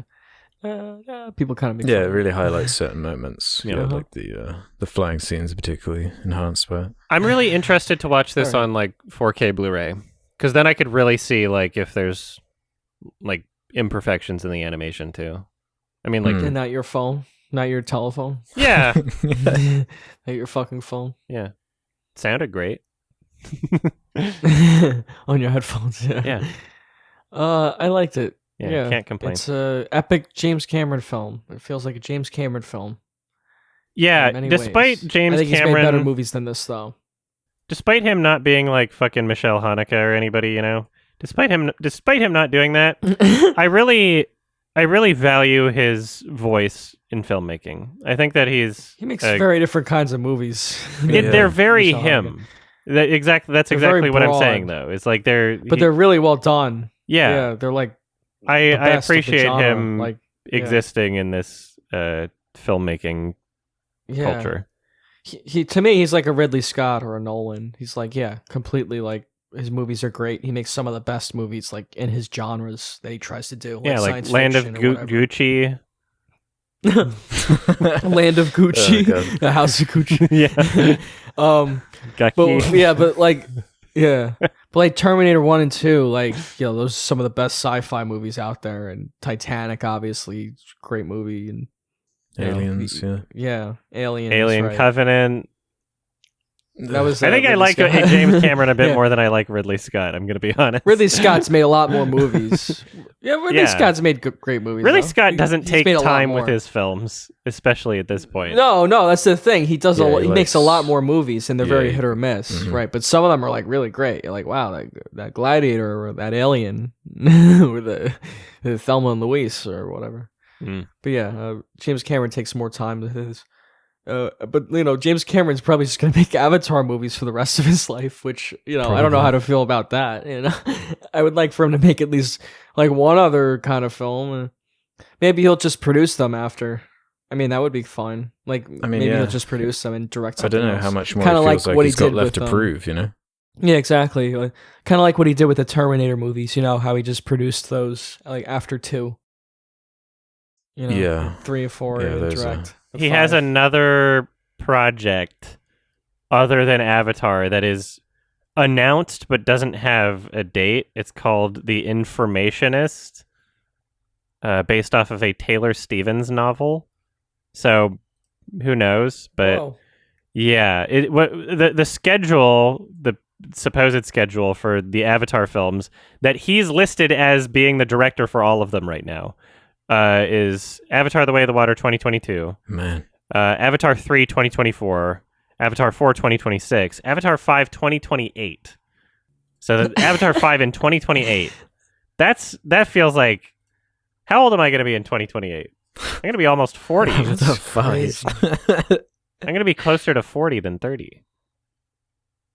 I think. Man, we can't be thinking about Avatar 5 right now. That's crazy. Let's decide after the water one. Right after this huge gap, though, like of a decade, we're going to get like 5 Avatar movies, like over the span of, 8 years. Yeah, one every 2 years. Yeah, that's fucking crazy. Yeah, they better hope they're like worth it. If this one bombs, like, there's so much writing on Avatar 2 right now. I know. There is That's so why they should much just writing make on Avatar 2 and then see what happens. And then, it's maybe weird wait. to have the whole... It doesn't have to be a decade, but maybe wait 5 years and then make the next one. Yeah, now that Disney owns Fox especially. Like, I definitely want to see it because I want to see how far the technology's come since this movie. Like, I want to see how much better it looks. And from that trailer, like, seeing it in a theater, I thought it looked really good. Like, the water stuff looked awesome. So I'm curious, and then maybe 6 years from now or whatever, we'll see how far they come again. But I don't know. Do you want to get into ratings for this? Yeah. Do you have more to say? Yeah, I do. Yeah, it's just what do you I just rate have Avatar? nothing else to add to what other people have said about this movie. I mean, the general consensus from like everyone who's seen it is just like, yeah, it looks great. It's just the story and the characterization is really weak. And yeah, I agree with that. They're way too cardboard cutout characters for me to like actually invest in, except for whenever the movie's like focused on the Na'vi and like Neytiri and I guess her brother or like, all that stuff, like the guy who's in charge of the tribe. Like, I'm like, wow, this stuff is like the hook of the movie for me. Like, this stuff is great and so well done. I just wish the other stuff with the humans was a bit better. And yeah, I don't know. 7 out of 10. Yeah, let's go there. Go ahead. Yeah, I think I'm slightly low. I hover around like 3 stars, 6 out of 10 for this movie. Because I do like a lot of what it's doing. I especially like that world building angle, but you need more. Like the whole the critique with the kind of white savior slant, like El Dorado or something, where it's this figure from the other culture coming in and like saving the culture in some way. The interesting angle here being that he literally biologically becomes like the other culture, so that's like a weird, interesting spin on that. I'm not sure how to fully feel about or break down, but he was doing Blueface. Yeah, I do like the weirdness. I despite how it is critiqued for how big and bloated and broad it is, it does have some memorable sequences that like I just haven't forgotten. Like, yeah, the flying scenes, the chase sequences, the certain creatures that they interact with, the smaller moments, the more childlike kind of moments, they've stuck with me, and that side of it is cool. I get that, but yeah, the other side is the plot. They're trying so much. It's a long movie. They're trying to squeeze in a lot. They're asking you to buy this whole conflict, and the way it builds up, and and it's very entertaining. But yeah, it is a bit long. Yeah, I'm okay with it. Maybe the Michelle Rodriguez stuff could have been cut or cut down. I don't know. Yeah, it's Avatar. And I'm giving this one a 7 out of 10. There's a lot of crazy revolutionary stuff about it. Perhaps not in the story, but didn't really feel like I needed it to be that. It would have been great if it felt more intelligent. A better story would have been nice. It would have, upped the rating for sure, but I think it still works regardless. It's not like so bad of a story that it takes away from being able to feel the moments that it wants me to feel. And that's what matters most to me, is just being able to feel those moments. So, sure. Yeah. 7 out of 10. Yeah. That Stephen Lang character was so cliche. Just like, comically evil. I would have preferred if he was a little more. Yeah, he's like a cartoon character. Yeah, complete cartoon. All right, I guess we're good Awesome. doing the questions. Let's do some questions from the Sardonicast community. If you want to leave your own questions for us to answer in future episodes, head over to the suggestion thread on the subreddit, just like even JC98 did, who's going to start us off here. I've noticed that most kids' cartoons tend to have large adult fan bases who oftentimes demand that the show they're watching contains more serious elements as to not feel ashamed for watching something meant for toddlers. What are your thoughts on such fans who are old enough to drink that get very passionate about children's cartoons? This is not to shame anybody who watches kids' cartoons, but I've been noticing a trend for a while now of teenagers, oftentimes grown adults, who not only get passionate about a show meant for kids, but oftentimes demand that they include more serious elements such as covering topics like abuse, trauma, etc. These same people also get quite heated when you bring up that it's a show they're watching was meant for a younger demographic in mind, such as shows rated TV Y7 or TV PG. Is this supposed to be about Mr. Enter without mentioning Mr. Enter? Is this the Turning Red 9/11 thing? Maybe. Although we had a few questions about that. That this question is worded very weirdly for me. Because there's a lot of children's media that proves that it can be more serious and proves that it can. You can still have something be good and for kids. But as soon as they said the word toddlers, like meant for toddlers, I'm like, who the fuck are you talking about? Like, people are going like to Baby Shark, being like, why didn't you include more about trauma and abuse? Like, I think you're just making up a person. Shows made for toddlers, really? Or do you mean shows made for like young kid, like 6 that seems to like they've 10? added that toddler bit. Yeah, toddler is an exaggeration and makes the question no longer like you're just making up a person. You're strawmanning a person, in my opinion. Toddlers? That's Baby Shark. What else? What's for toddlers? Like, anyway. Depending on the show. I don't know. Yeah, I guess they meant like, I don't know what they're getting at, like My Little Pony, Steven Universe. Yeah, those aren't really made for toddlers. No. I don't see how it's really an issue unless it is like just hilariously absurd critiques like that Turning Red one where it's like, it's just a bit silly. That. Yeah. I like the memes that came from that. That's fun. Yeah, that's the thing though. It's almost worth it just for the memes. Yeah. Surely the writer for Turning Red, I forget her name. Surely she knows about this now because it's such a big meme that now her. Yeah, you'd think, right? There's no way she would have missed that. That's fun to me. Like articles were written about it, Yeah. That's a weird one. Like, I'm not gonna like shit on someone too hard for just having like a weird opinion that I disagree with. I just think it's funny that now 9/11 and Turning Red are like associated with each other because of this, which is just so weird. It was a very America-centric criticism. Oh, very much so. Yeah. I would have to, I don't know, to properly answer this question, I'd have to get like a better example of like a real person. Like, I look at some kids' movies and I'm like, okay, this kid's movie is dumb and bad, and it's for kids, and I'm not a kid, and that's part of why it's bad in my rating is I'm experiencing it as an adult and I'm reviewing my experience with the film, right? So I consider that to be like a legitimate criticism. If things are inaccessible for adults and only for kids, I think that's a legitimate criticism. That doesn't mean that I think that there should be no content exclusively for children. That just means I don't like it and I think it's bad. Good for babies is not the same as good for me. So, and honestly, what fan base doesn't have like a pool of some interesting ones in there, Yeah, it's just going to happen, especially with huge properties. Like we just talked about Marvel. I mean, the millions, if not billions, of people watch this stuff. Like, they're huge properties a lot of the time. So yeah, of course, there's going to be some interesting reactions in there. I don't have much to say about that. Okay.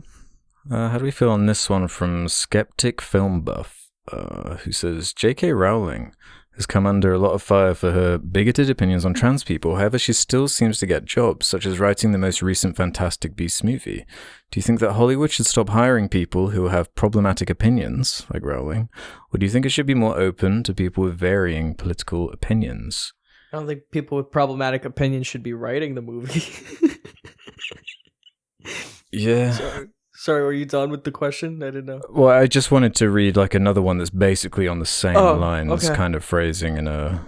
Because this is like a question we get like a lot, the kind of art versus artist type thing. So yeah, Marsh Movie Freak says, is it hard for any of you to separate specific celebrities and their personal lives from the work they make? For example, I'd love to enjoy Elizabeth Moss or even Michael Pena to an extent in the movies/shows they're in, but it's very difficult for me to separate them from their work from the fact that they're all active Scientologists.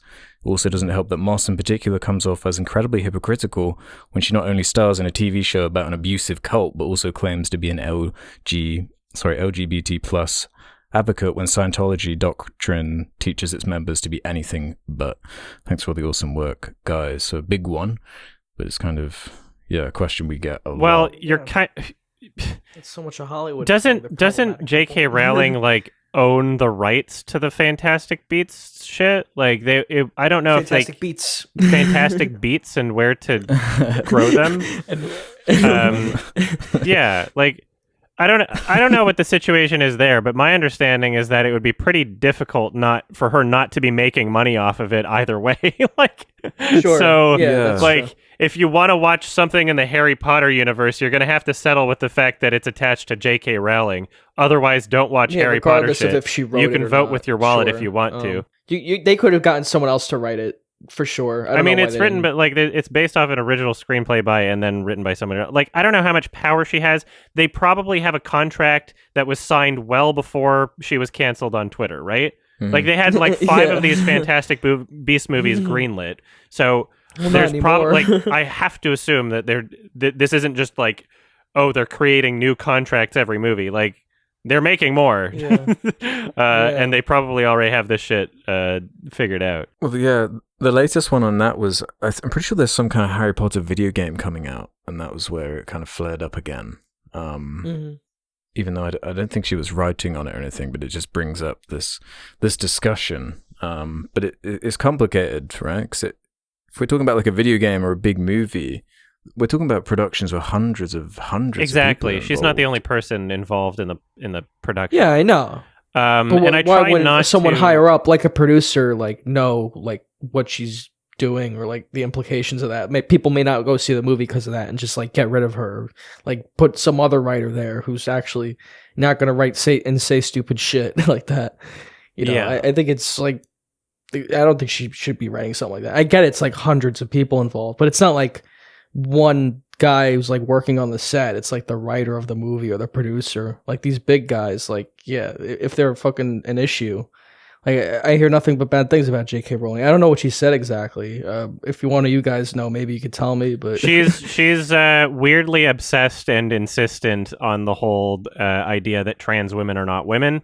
And so she's very, she seems very weirdly emotionally attached to that outcome in a way that is like, okay, you're just like kind of like, you're kind of just a freak. Okay. But yeah.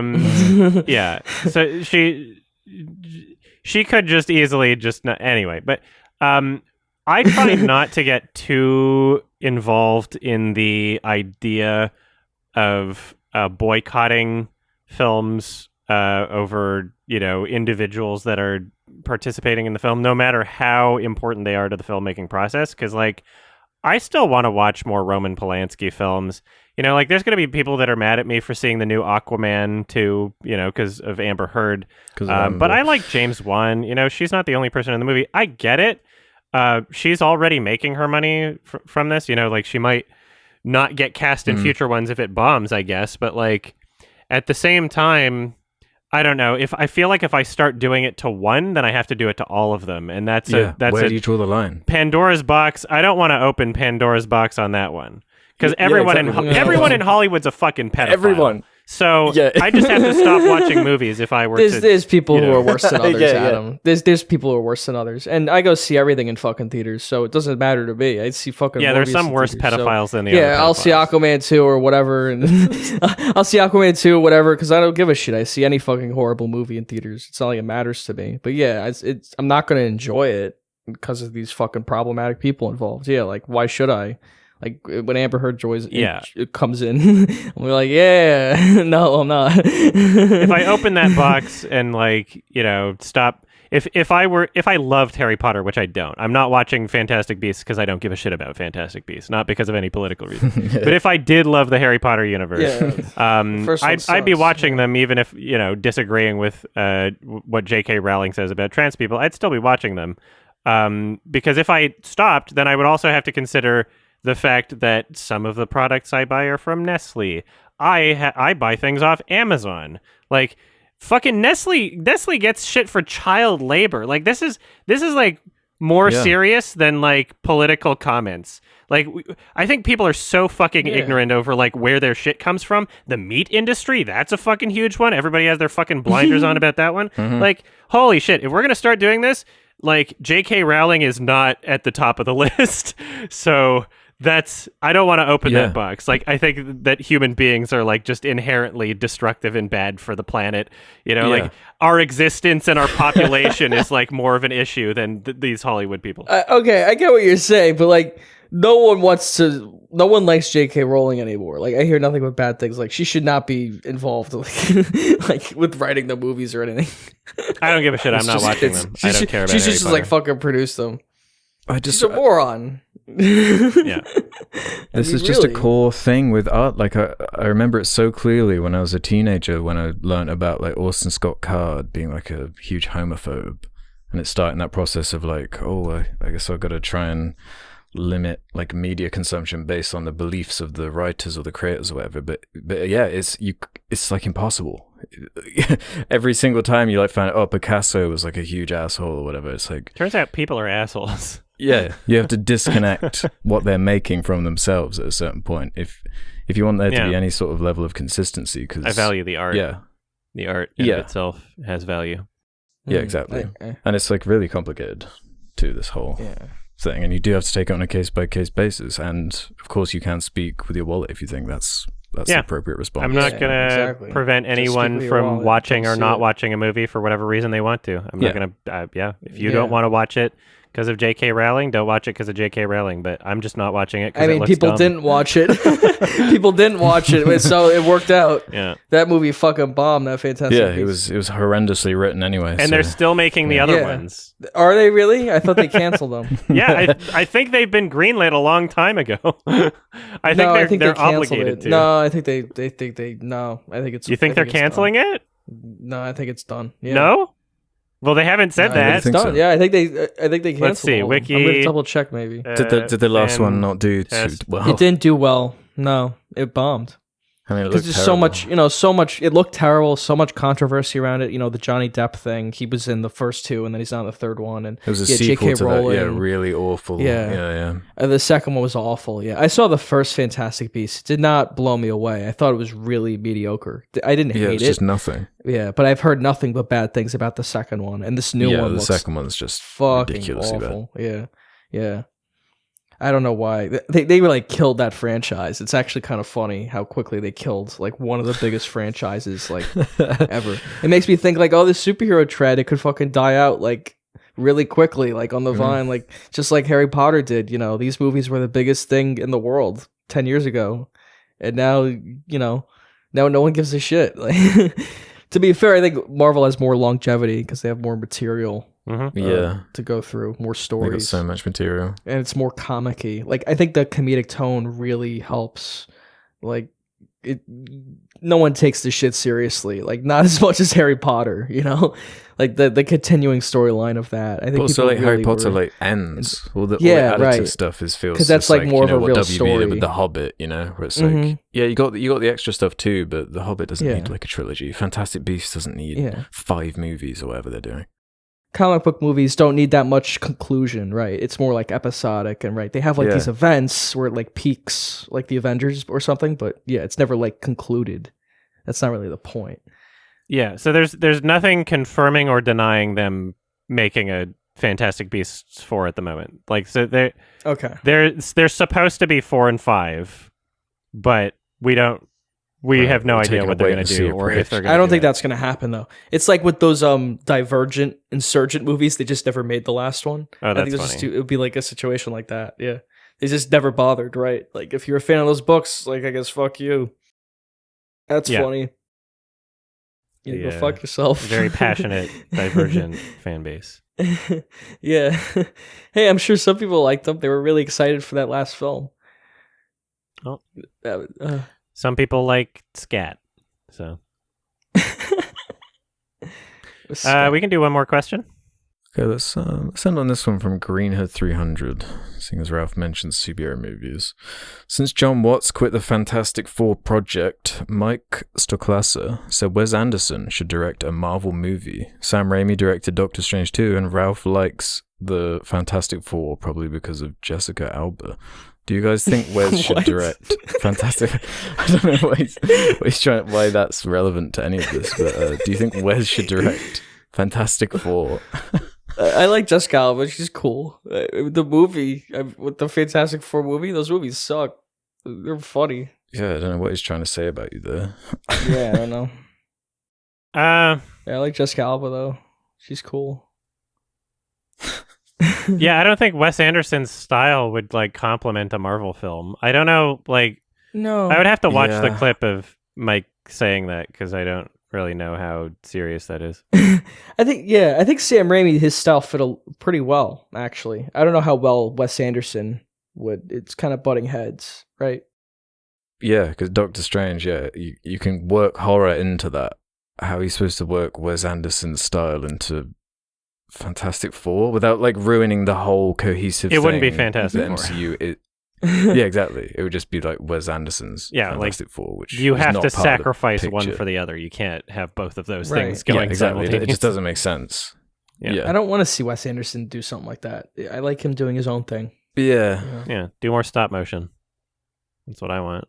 Spider-Man stop motion, Wes Anderson. That could be interesting. Yeah. We've already got the best Fantastic Four movie anyway with The Incredibles. I guess that we know that they're capable of letting a director do what they want. It's like the question is like who do we want to see like do a Marvel film? My answer is probably nobody because that's just a worse version of directors I like. You know, the Sam Raimi thing is like, oh cool, you made a Sam Raimi film with a bit of Marvel in there. I'd rather watch a Sam Raimi film with no Marvel in there. So yeah, because then they kind of get swallowed up into the machine, and then it's like, oh, I guess they're just the Marvel guy now. Like John Watts, how many Spider-Man movies did he do? Taika Waititi's on his second Thor movie now. Yeah, Taika Waititi's just going to do Thor movies now, yeah.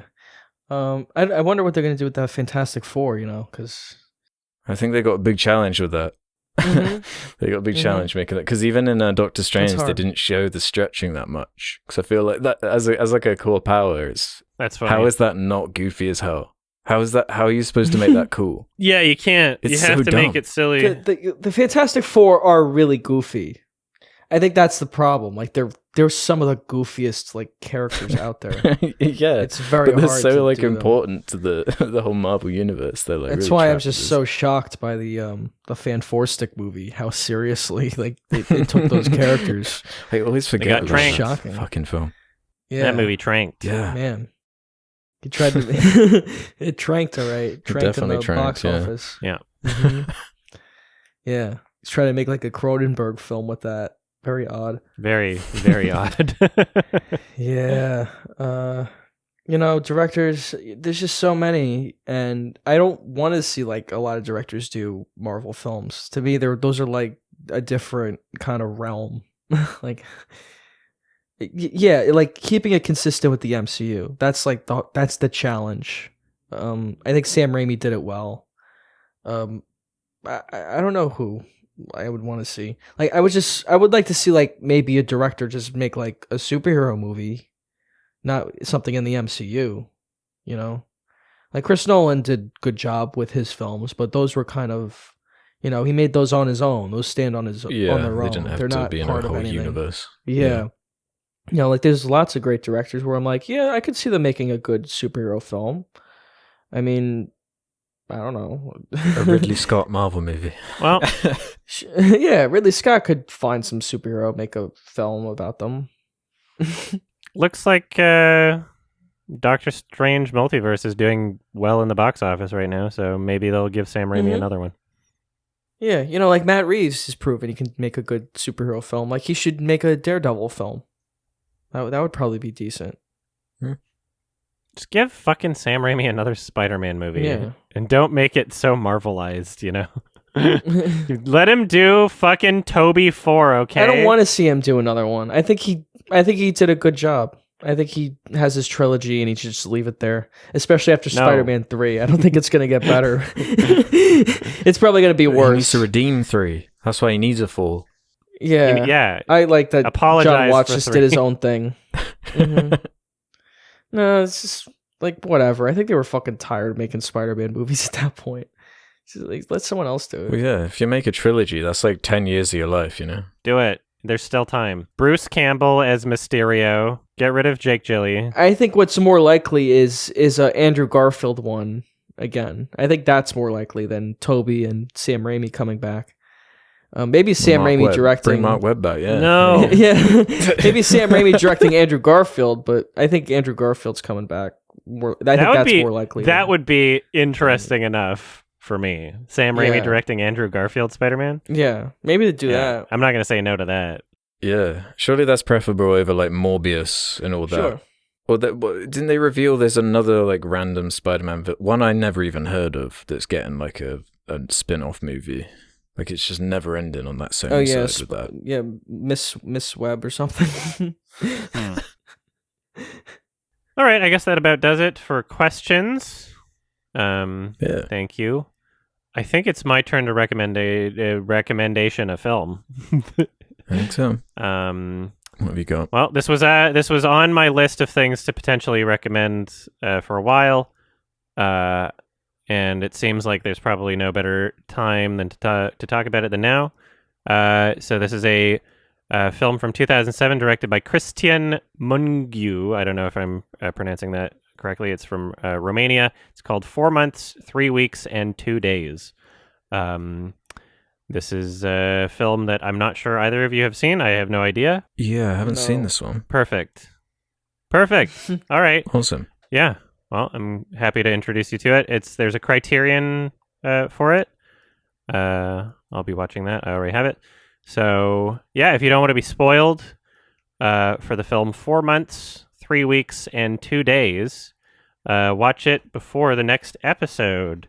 These episodes come out every 2 weeks, but you can listen to them early by going to sardonicast.com, signing up for premium, $2 a month.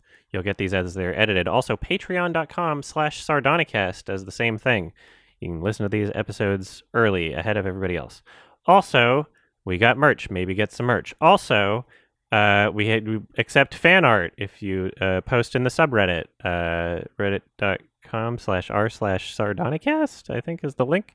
And the link is in the description if you need it. Also, Twitter, #Sardonicast fan art. And also, check out the Sardonicast highlights channel. We're still trying to get that monetized. We just need some more watch hours. We have all the other stuff.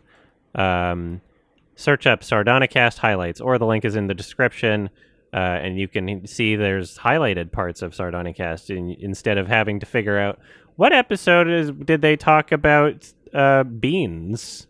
Then you can just be like, oh, it's every episode. It's the beans one. It's a beans highlight. Well, thanks for listening, everybody, and we'll catch you in 4 months, 3 weeks, and 2 days, but actually in 2 weeks. All right. Nice. Happy Shrek. Nice. Bye, everybody. Bye. Bye.